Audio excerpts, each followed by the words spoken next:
For this project, we're going to take some Google Home Minis and show you what I've done to kind of spruce up the design and display for these units. Now I have these scattered throughout my house. The mini ones specifically are in my kids' bedrooms, so I don't want them having screens. And then we have other, of the displays and whatnot throughout the house. They're great for, intra-house communication, broadcasts, and then my kids use them for playing music and whatnot as well. But right now they're just the standard, hockey puck look sitting on the dresser. So we are going to give them a bit of an upgrade. The first of the stands I 3D printed was this Android guy design I found on Thingiverse. And I will post the link to both of these down in the comments. But basically a very simple design, essentially just a central cylinder, hollow inside, and the Google Home Mini sits on top as the head. And then we print out the arms, fingers, eyes, and antenna. Just glue on the components you need to on the top of the canvas, and then the rest of the parts basically just snap in. So super easy. I probably could have cleaned it up a tiny bit more, sanding things down and whatnot, but it looks fine as is, and my daughter's pretty stoked.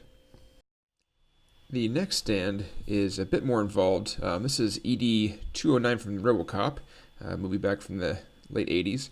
But essentially, this was a modified STL that allows for the canvas of this mech to be the Google Home Mini. And it obviously works better if you have one of the black materials on the top. And I'll go ahead and show the process that I did to create this thing, obviously starting with the 3D prints. So here we have a shot of one of the legs being printed on the bed. Now this particular model had to be split into a few pieces just to eliminate the number of supports and then glued together. And then as can be seen here, using clamps. And don't worry about the different colors of the material. I just basically was using some leftovers that I had. We're going to paint and prime, and it won't matter what the base color was. Here we have an after shot for the priming phase. I used some Army Painter primer, and it worked great, covered really well, even hid some of the imperfections in the prints. So now that the base primer is established, we can start painting. And here's the end result after a combination of airbrush and then just basic acrylic painting. It wasn't too bad. It was pretty easy to go ahead. There's not a whole lot of color variations, but I did have some kind of shading happening here.